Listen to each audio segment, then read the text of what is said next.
철로역정에 보면은 이제 소망이라는 사람이 화형을 당하고 그 믿음이라는 사람이 이제 또 생겨나면서 크리스찬과 신앙의 경주를 하잖아요. 이런 것처럼 사도 바울은 달린다라고, 이렇게 신앙은 느슨하게 걷는, 적당히 하는 게 아니라 달려가는 것을 말해요. 달려가는. 그래서 하박국도 정말 바벨론의 고통을 당할 때 성루 끝에서 하나님의 응답을 받고, 하박국이 뭐라고 말하냐면, 네 마음에 진리를 새겨놓고 달려가면서도 네 마음에 이 진리를 묵상할 수 있도록 해라. 그러니까 신앙은, 믿음은 달리는 것이, 달리는 것. 어쩌면 여러분 우리 친구들 중에서도 조금은 누가 다르게 믿음의 달려가는 친구들이 있었으면 좋겠어요. 오늘 여러분 사도 바울 목사님 보면 그 오늘 믿음의 모습이 어땠냐면 역동적입니다. 그리고 적극적이죠. 정말 현실에 힘들면 우리는 안주하려고 하잖아요. 이제 안 될 것 같아. 포기하려고 하고. 또 매일매일 그냥 이 현실에 나는 그냥 안 될 것 같아. 그냥 이대로 결혼도 포기할 것 같아. 뭐 직장도 구할 수 없어. 이런 식으로 안주하려는 이 모습의 사도 바울은 안주하려는 게 없이 내가 달려간다. 표대를 바라보고 달려간다는 거죠. 추격한다는 거. 응? 여러분 오늘 이 달리기 그 100m 달리기 하는 걸 보면 100m 막 끝에서 뭐 가슴을 내밀어야 안 밀는다. 머리하고 가슴을 쭉 내밀잖아요. 그런 것처럼 이 경주를 할 때 슬렁슬렁 걷는 게 아니라, 예배할 때도 슬렁슬렁 예배하는 게 아니라 나는 더 잘할 거야. 나는 더 뛸 거야라고 이미 사도 바울은 모든 것을 얻었음에도 불구하고 그런 결승선에서 가슴을 팍 내밀면서 달려간다는 거예요. 왜냐하면 그 이유 하나님께서, 예수님께서 사도 바울을 다메섹에서 붙잡았기 때문이에요. 여러분, 그리고 바울을 붙잡았고 바울을 불렀고 또 그 부르심의 목적이 있다고 말해요. 사도 바울을. 우리를 왜 불렀을까요? 우리를 왜 날라리처럼 살 우리들을. 근데 어제도 사무엘이라는 형제한테 이런 사무엘이 정말 진짜 공부하고 싶어. 옛날 그런 말을 많이 했지만 제가 이제 실제적인 이야기를 쭉 하면서 공부를 하고 싶다는 거. 저도 그랬거든요. 저도 마틴 로이 존스가 이렇게 로이 존스 목사님이 황실 주치의였는데 샌드필즈라는 곳에서 이렇게 목회를 할 때 탄광촌 사람들이 다 술병을 갖고 오고 공부하고 싶어하는 욕구가 생겼습니다. 그러니까 지식을 추구하고 그리스도를 실제로 알아가려는 열망이 거듭난 신자들에게 생긴, 그러니까 달려가는 거예요. 열망이. 정말 그리스도를, 정말 우리 내 친구들 안에서도 그리스도를 아는 것을 막 자랑하고 알고 싶어하는 갈망이 있는 사람이 생긴 것처럼 사도 바울을 왜 자기를 부르셨는지 바울은 생각해. 단순히 사도 바울을 부른 것이 박해하지 마, 이스라엘 백성들 박해하지 마, 그런 것이 아니라 사도 바울을 부른 하나님이 부르셔서 붙잡은 목적이 무엇이냐면 그를 이방인의 사도로 세운 목적도 있지만 사도 바울이 삶이 예수 그리스도를 닮아가고 예수 그리스도를 추구하는 삶을 이 땅 가운데서 보여주는 인물로, 사도 바울을, 영혼들을 인도하는 인물로 하나님이 사도 바울을 붙잡으셨고 인도하셨죠. 여러분, 그러므로 성화는, 오늘 사도 바울이 말하는 게 뭐냐면 예수님을, 이 성화 표대를 향해 달려간다는 건 뭐냐면 이미 사도 바울은 1등이에요. 사도 중에서도 1등이고 공부도 1등이고 자세도 1등이고 예배도 1등입니다. 근데 자기는 더 잘하고 싶다는 거예요. 근데 더 잘하는 그 갈망이 뭐냐면 그냥 막 뛴다는 게 아니라 그리스도를 알아가고 그리스도를 배우고 그리스도를 갈망하면서 자기는 달려가겠다는 거죠.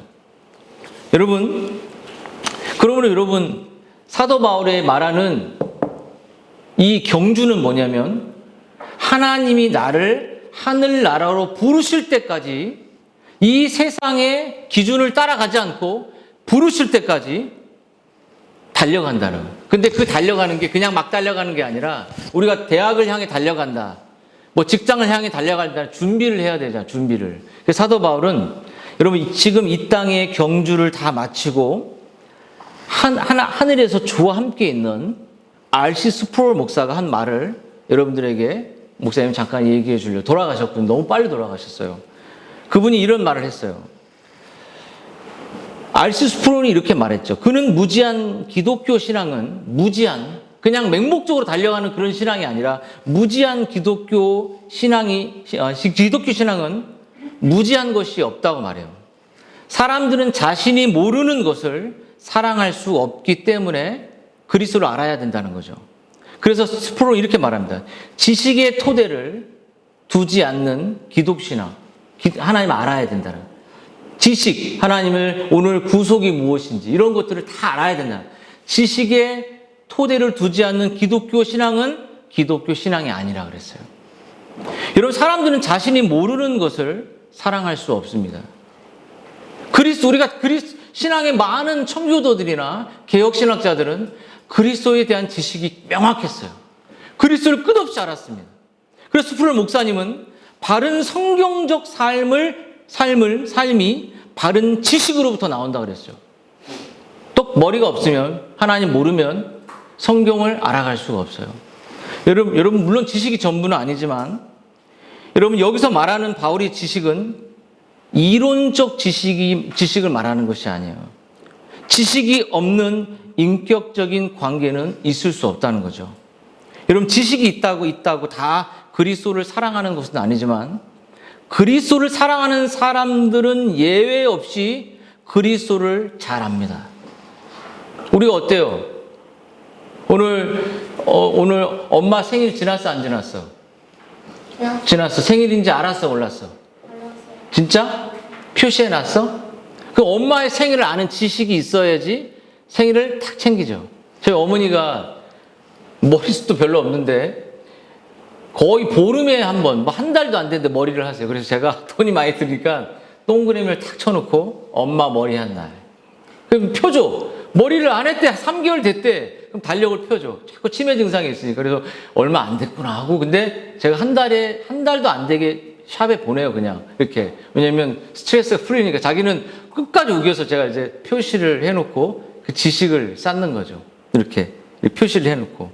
여러분, 엄마의 생일을 알아야지 엄마를 생일날 엄마 감사해요 라고 편지라도 쓰는 것을 아는 것처럼 예수 그리스도에 대해서 모르면 예수 그리스도를 모르고 예배하면 예수 그리스도에 대한 지식을 하나님의 지식을 모르고 예배하면 그것은 거짓 바른 예배가 아니라는 것이죠. 이 예배를 드리는 하나님이 누구인지 그분이 왜 구속을 하셨는지 이걸 모르고 예배한다는 것은 말이 안 되는 거죠. 그러므로 여러분 온전한 사랑 사도 바울이 하나님을 사랑해서 막 뛰는 그것은 지식을 바른 하나님을 아는 지식을 기반으로 해서 그 지식에 성령의 역사가 나타나서 갈망하면서 뛰고 있는 거예요. 여러분 제대로 알지 못하는 누군가를 사랑할 수 없습니다. 알지 못하고 사랑하는 것은 사랑이 아니에요. 그것은 일방적인 감정적인 변덕일 뿐이죠. 여러분 기독교 신앙은 살아계신 그리스도를 사랑하는 거예요.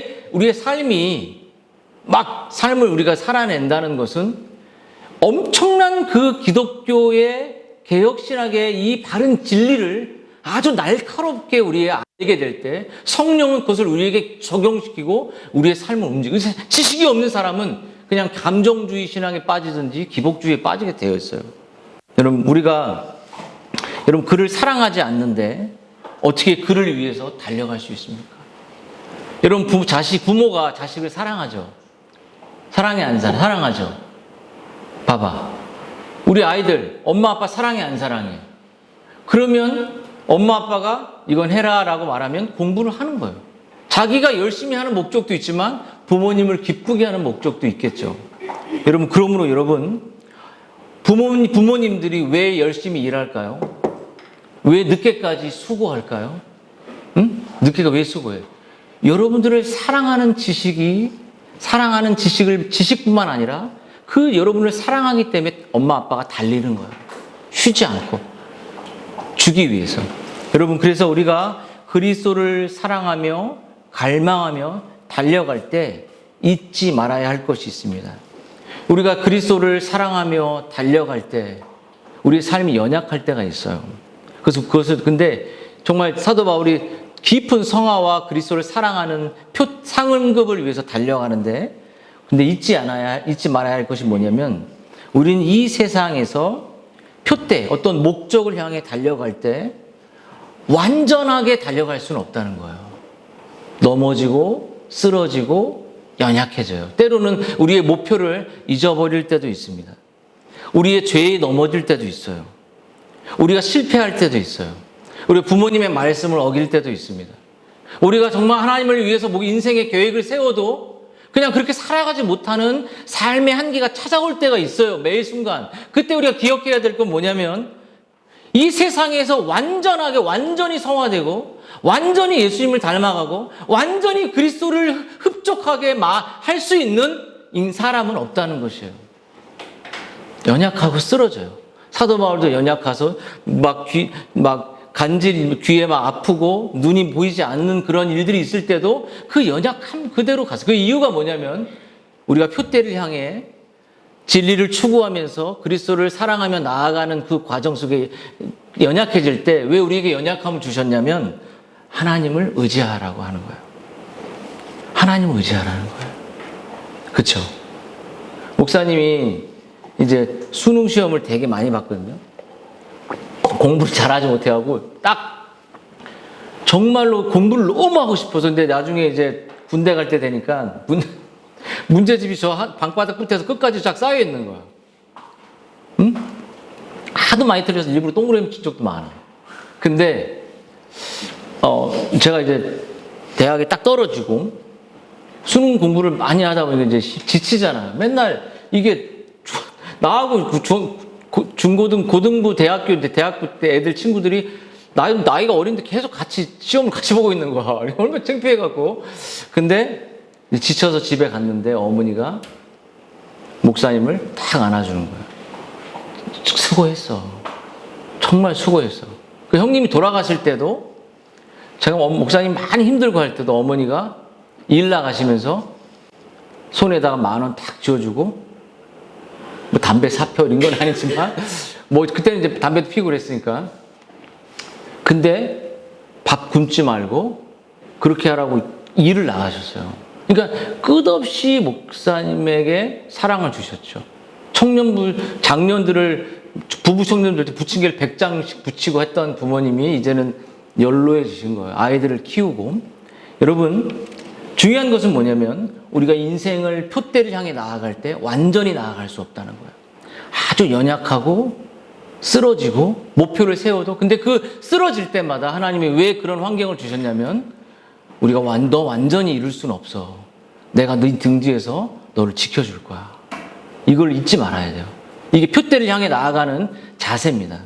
그리고 우리가 주님을 향해, 표대를 향해 잡았는데 잡지 않은 것처럼 생각하고 1등인데 1등이 아닌 것처럼 생각하고 더 높은 고지를 향해 나아갈 때, 예수님을 닮아 나아갈 때 우리가 그 성화라거든요. 예수님을 닮아가는 그 고지가 계속 높아지는 성화인데, 이것이 갑작스럽게 일어나는 게 아니에요. 여러분, 애벌레가 탈피하고 성충이 되는 식으로 우리가 한순간에 거룩해지지 않는다는 거죠. 장수풍뎅이 키워봤자 풍뎅이가 되게 오래 걸리잖아요. 여러분, 우리는 어떤 일이 한 번에 놀라운 체험이나 통해 영적인 수준에 올라가는 그런 그 개념을 사도 바울이 말하는 것이 아니에요. 경험을 통해 성화가 아니라 꾸준히 한 스텝 한 스텝 진리를 추구하면서 기도하면서 예수님을 닮아가는 그 표대를 향해 나아가는 삶이 오늘 그 자세를 말해주는 것이에요. 또 한 가지는 뭐냐면, 우리가 표대를 향해 나아갈 때 가만히 있지 말고 적극적으로 뛰어야 된다는 것이에요. 여러분, 칭의는 뭐냐면, 예수님이 오늘 우리를 위해서 죽으셔서 우리의 죄를 덮어주신 사실을 믿을 때 우리가 정말 하나님의 거룩한 의로운 백성이 되지만, 성화는 뭐냐면, 칭의가 이루어진 사람들, 의롭다 믿음으로 하나님의 자녀가 된 사람들에게 나타나는 증거가 뭐냐면 성화예요, 성화. 정말 예수님을 위해서 닮아가고 싶어. 예수님을 알아가고 싶어. 예수님을 추구하고 싶어. 예수님이 원하는 걸 따라하고 싶어. 여러분, 그래서 성경 사도 바울은 내가 달려간다. 달려간다. 자신의 현재 상태를 여러분, 내가 신앙에 있어서 만족스러운가? 여러분, 사도 바울은 감옥 안에서조차도 다른 박질을 멈추지 않았습니다. 사도 바울은 과거에 머물지 않았어요. 미래를 향해 나아갔습니다. 정체하지 않았습니다. 계속 뛰었어요. 계속. 그리고 목표를 향해 달렸어요. 어떤 목표? 사도 바울은 어떤 목표를 가졌을까요? 여러분에게 있는 꿈의 목표. 어떤 목표야? 게임 아이템 엄청 사가지고 막 싸움 잘하는 그런 꿈? 아니겠죠? 여러분, 그래서 사도 바울은 그것을 뭐라고 말하면 내가 오직 한 일을 위해 달려간다 그랬어요. 한 일. 여러분, 사도 바울은 여러분, 그 오직 한 일이 뭐냐면 여러분, 그것은 한 가지 일을 위해 일상을 다 포기해라 이런 의미를 말하는 게 아닙니다.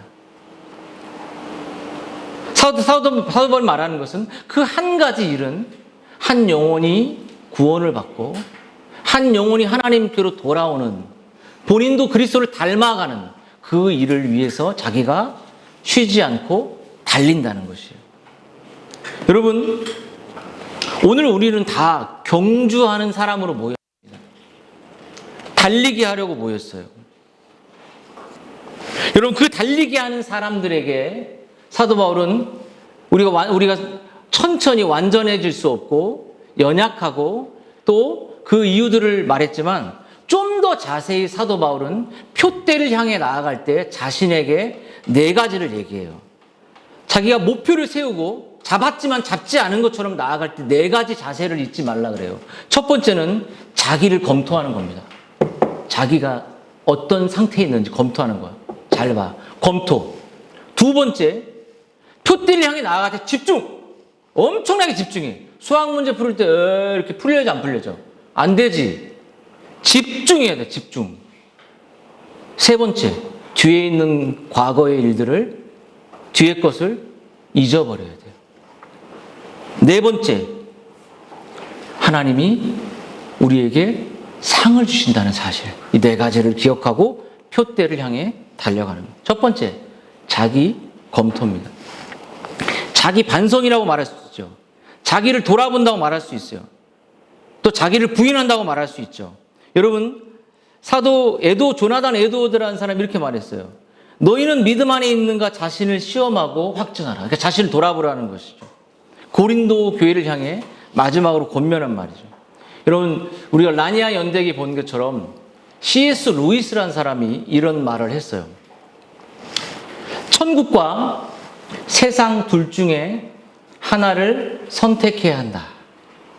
천국과 세상 둘 중에 하나를 선택해야 한다. 천국을 선택하면 세상을 덤으로 얻게 된다. 그러나 세상을 선택하면 천국도 세상도 다 놓쳐버린다. 엄청난 지혜 있는 말입니다. 그리스도를 선택하면 세상 것도 얻을 수 있어요. 그의 나라와 의를 먼저 구하면 세상의 것은 그 모든 것을 너에게 더해준다 그랬죠. 여러분이 돈을 벌고 아이를 키우고 가정을 세우는 목적이 영원권, 하나님의 영광을, 하나님의 기쁨을 위한 것인지, 여러분, 이것도 눈에 보이지 않는 것들이에요. 한번 여러분의 마음을 검토해봐요. 검토 뭔지 알겠지? 살펴보라는 거야. 여러분, 자기 검토는 오해하기 쉬운 주제지만 바울이 의미하는 게 뭐냐면 항상 기준을 세웠어요. 그 기준이 뭐죠? 보편적인 진리입니다. 사도들과 청교도들과 개혁신학자들이 말하는 이 진리 안에서 자기를, 날마다 성경의 진리 안에서 자기를 검토해 보는 거예요. 잘 가고 있는지. 여러분, 그리스도인들에게 나에게 나타나는 위험의 한 가지는 뭐냐면, 위험이 있어요. 뭐냐면 이 정도면 신앙이 괜찮지. 자녀가 때가 되면 다 구원받겠지. 이렇게 하지 않았다는 거예요. 여러분, 자기 만족이야말로 영적 정체의 가장 큰 위험 가운데 멸망으로 가는, 그러니까 하나예요. 그러니까 오늘 사도 바울이 달려간다고 말하잖아요. 달려간다는 건 목적을 향해 쉬지 않는 거예요. 지금 계속 자신의 내면을 검토하고 있는 거예요. 검토하고 있는 거예요. 매너리즘에 빠지고 느슨해지지 않도록 검토하는 겁니다. 자신이 믿음을 가졌고 이런 것을 하지 않고 저런 것을 하지 않는 사실에 만족하면서 주저앉아 버리기 쉬운 그런 삶이 아니라, 여러분 죄송하지만 정말 대부분 개혁신앙을 하는 목회자들, 성도들을 보면 성도들에게 교리를 강조하지만 자녀들의 실제적인 구원과 가정의 일들은 별로 관심이 없는 경우들을 보게 되죠. 여러분 바울은 목표를 세웠고 늘 자기를 검토했습니다. 내가 정말 경건한 신앙을 갖고 있는가? 여러분, 내가 정말 가족과 불신자들의 영혼을 내가 돌보고 있는가? 말씀의 거울 앞에 자기를 늘 비춰봤어요. 여러분, 성경은 가족, 친족을 돌아보지 않는 사람, 불신자보다 못한 사람이라고 말하는 것처럼 나는 죽어가는 가족들을 또 복음을 정확히 알지 못하는 사람들에게, 그들의 영혼들에게 복음을 전하는, 사도 바울처럼 복음을 전하는 인생의 목표를 세우고 있는지를 한번 돌아봤으면 좋겠어요. 여러분의 말씀의 거울 앞에 자신을 직시하고 직면하고 하나님 말씀이 여러분들을 거울로 딱 비출 때 나는 어떤 모습인가를 봐야 돼요. 내가 지금 대접받을 만하고 내가 지금 안전한가. 조셉 온라인이 그렇게 회개의 경종을 외치면서 복음을 전했을 그 아내가 왜 당신은 가정을 돌보지 않느냐고 말할 때 그 온라인이 그랬어요. 우리의 가정은 영혼은 아직은 안전하지 않냐라고 말했어요. 여러분